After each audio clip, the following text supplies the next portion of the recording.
Thanks, Yolanda. Again, gang, everybody, much thanks for being patient on today's call. We do have UFC middleweight champion Robert Whittaker on the line. So, Yolanda, let's open up the questions. Okay, we'll go first to Jeffrey Harris with 411 Mania MMA. Good day, Robert. Thank you for joining us today. We're almost a year removed from your first fight with Yoel Romero, but since that time, you've had some injuries and some illnesses you've been dealing with. It sounds like what you were dealing with was pretty intense. So, I mean, how is the battle just to get back to this point where you're about to be fighting again? Yeah, yeah, thanks for everyone for being patient first and foremost.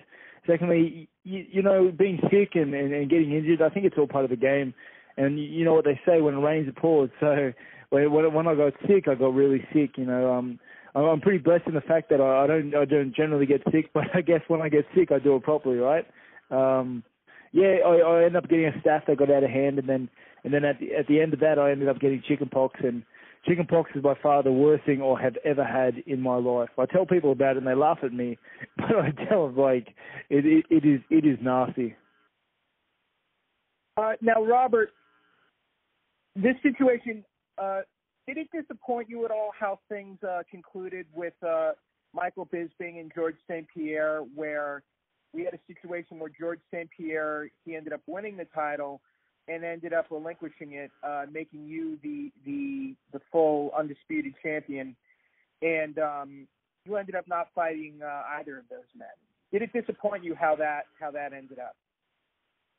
It disappointed me in the sense that, from a fighting perspective, I obviously go out there to try and fight anyone and everyone with the highest caliber. I think George St. Pierre has proven that. So same with Michael Bisping, they've both proven that they're of the highest caliber, but both of them, their time was up. They both stepped down and they had enough. And it is what it is. I have to respect their decisions. And Robert, I'm just so impressed with what you have accomplished at middleweight, considering you started your UFC career as a welterweight. And it's not often you see many fighters at your level moving up a weight class. And you may not be, can you speak at all about possibly not being the biggest middleweight in the world and also being such a big success when we've seen many fighters this year already missing weight for their fights? Are fighters trying to be too big and heavy for their weight class on any level? Have you seen me, mate? I'm huge, dude. But it was just a natural progression for me. I always knew that I was gonna have to move up. It was just a matter of when, and the cuts really started taking it out of my performance and taking it out of the water in my body, the water in my brain. It started becoming a bit too much for me. So I moved up, and if I'm honest with myself, I should have probably done it much sooner. I just feel so much more natural.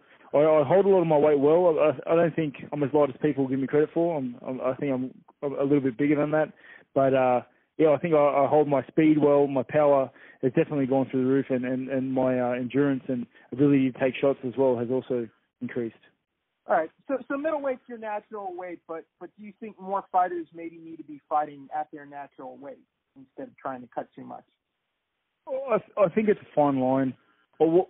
I think personally, if I were to rule it out, I'd have to say I think everyone should do what's healthy for their body. And if doing these huge cuts for any sort of advantage is dangerous to your body and to your health and to the longevity of your life and organs, I think you should really, really have a good hard look at it, because one day everyone will put up their gloves, and and then you're left with what you've put your body through after that, during that time.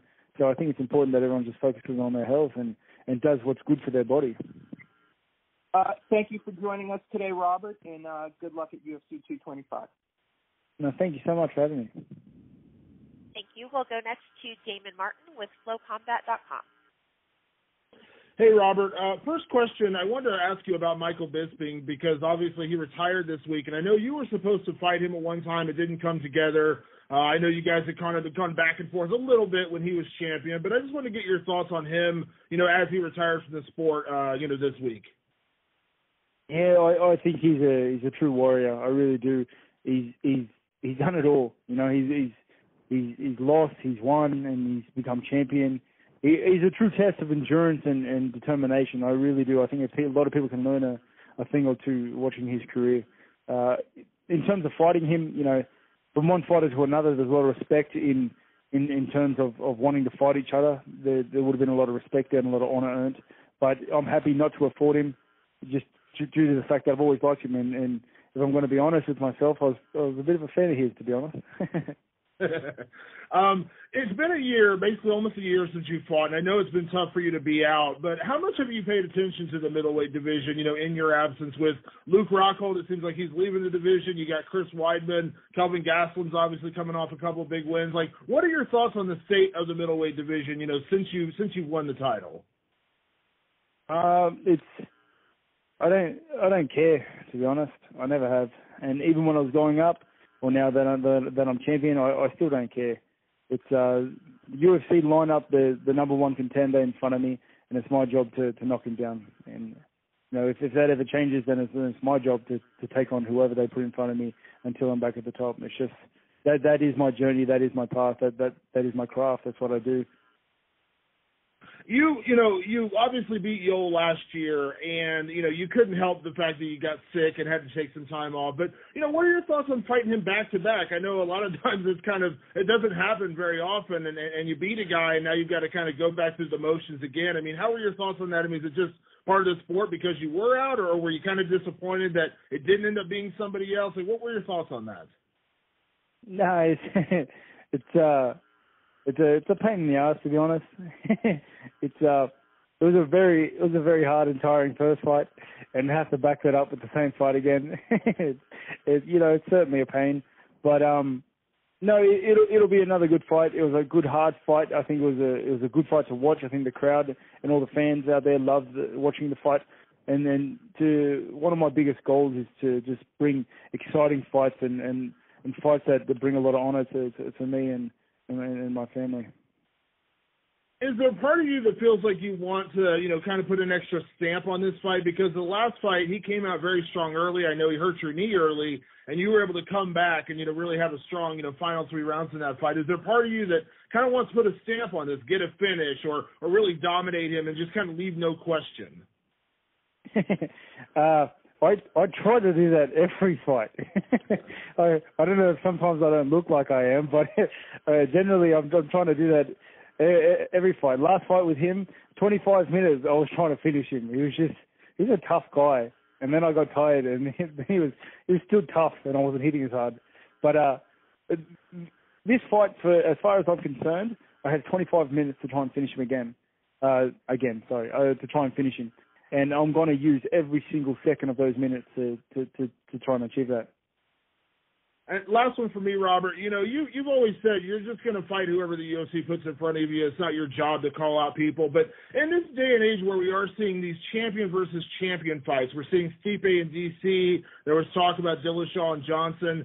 Tyron Woodley has talked a lot about coming up to middleweight, you know, testing himself. He had tried to fight Michael Bisping. He wanted to fight George St. Pierre. What is your interest in a fight with Tyron in that sense, champion versus champion? Is that something that actually interests you, or does it even matter? It doesn't matter to me right now. The only guy in my sights right now is Yoel Romero. Yoel Romero is a hard dude on the best of nights. I can't disrespect him in that regard, even for a second, and look past him. Otherwise, I'll lose in that instance. He is too tough. He hits too hard, and he's too good. So I'm going to focus solely on him. Whoever the UFC wants me to fight, or whoever wants to fight me afterwards, they can get in line. You know, there's a whole list of contenders in my division that they want to take my head off, and they can join the queue. Thanks, Robert. We'll take our next question from Harry Kettle with Sportskeeda MMA. Morning, Robert. My first question, you've kind of obviously spent some time out courtesy of injuries and things like that. Now that you're back, how important is it for you to create a legacy as a fighting champion in the UFC? creating a legacy is one of my overall objectives in my career as a fighter.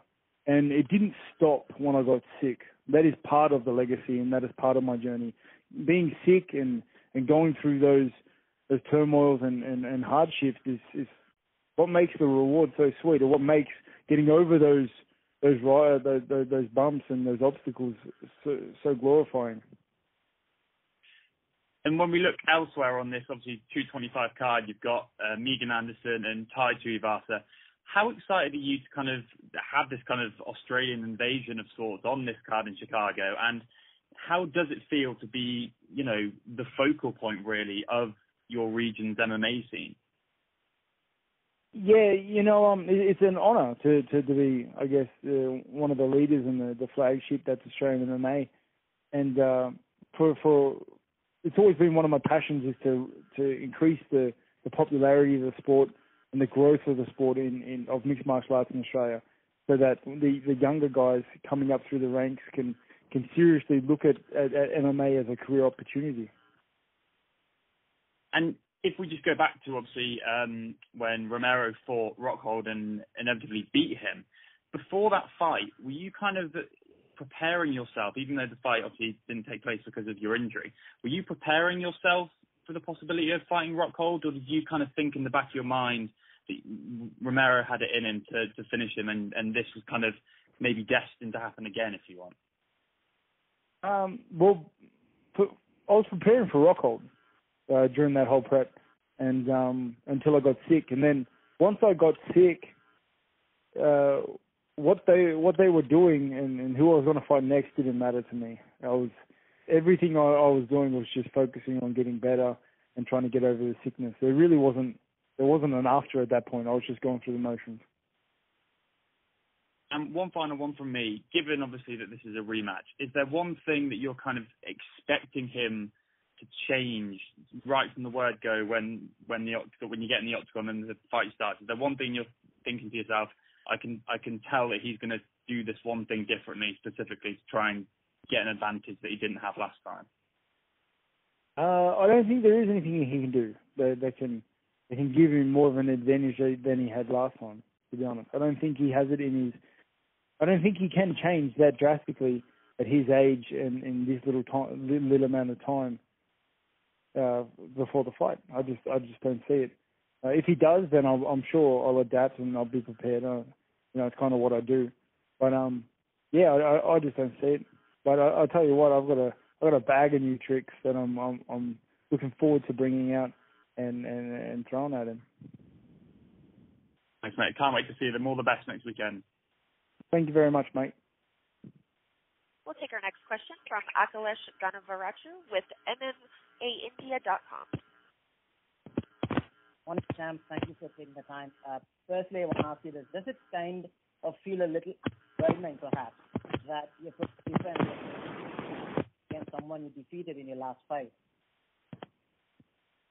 Sorry, you're going to have to repeat that question. You were breaking up a little bit, and it was kind of crackly. Sure. Does it kind of feel a little underwhelming, perhaps, that your first title defense as the undisputed champ is against someone you defeated in your last fight? No, not really, to be honest. He's a tough guy. He's number one contender. And, after beating Rockhold, he deserves a shot. He's beaten everybody else.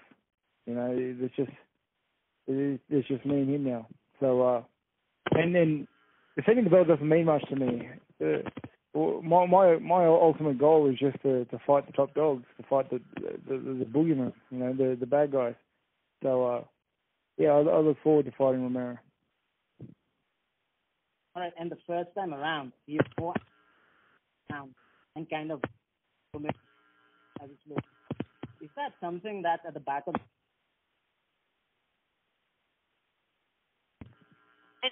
Akhilesh, are you still there? You're breaking up quite a bit. Are you still on the line, Akhilesh? Yes. Can you hear me now? A little better so far. Okay, so the first time around, you were more active in the championship round and warded off Romero's takedown attempts as it slowed down.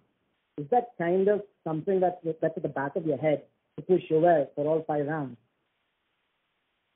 Yeah, definitely. I think anyone fighting Romero wants to try to push it into the later rounds to drag it out, to try and drag someone as explosive as him into the later rounds. Obviously, isn't going to be good for him. He's super athletic. He has got good cardio, and he's highly explosive. And the way he fights just isn't meant for those long rounds. Right, absolutely. And I think someone brought up the statistics before, where he attempted 18 takedowns, but only succeeded in taking you down 4 times. What do you attribute that kind of success to? My wrestling defense is, I don't know. To be honest, I wrestle. I wrestle a lot. I train a lot. I don't neglect it. I make sure that I cover all my bases. And then I just be me out there. I worry about my offense. And it's surprisingly hard to take someone down who's backing up as well as throwing punches and kicks. Right. And my final question for you is, we just got to see Darren Till's weight cut at UFC Liverpool, which looked very dangerous. You've made the move from 170 to 185 yourself and have won all of your fights so far at middleweight. So I wanted to get your thoughts on how you felt personally since moving up a weight class. Moving on to the weight class was the best move for me, health-wise and career-wise. Which, funny enough, are directly relative. It was getting dangerous for me to cut the weight, and it was getting harder for me to cut the weight. And cutting the weight and making the weight is half your job. So I made the move to go up, feel more comfortable, feel more relaxed, much healthier cut. And then I have all the power I need up there. I have the speed. I have everything I need in middleweight. This is the weight I'm supposed to be at. And, yeah, it was the best move career-wise for me. All right, understood. Thank you so much for the time, and all the very best for your upcoming fight.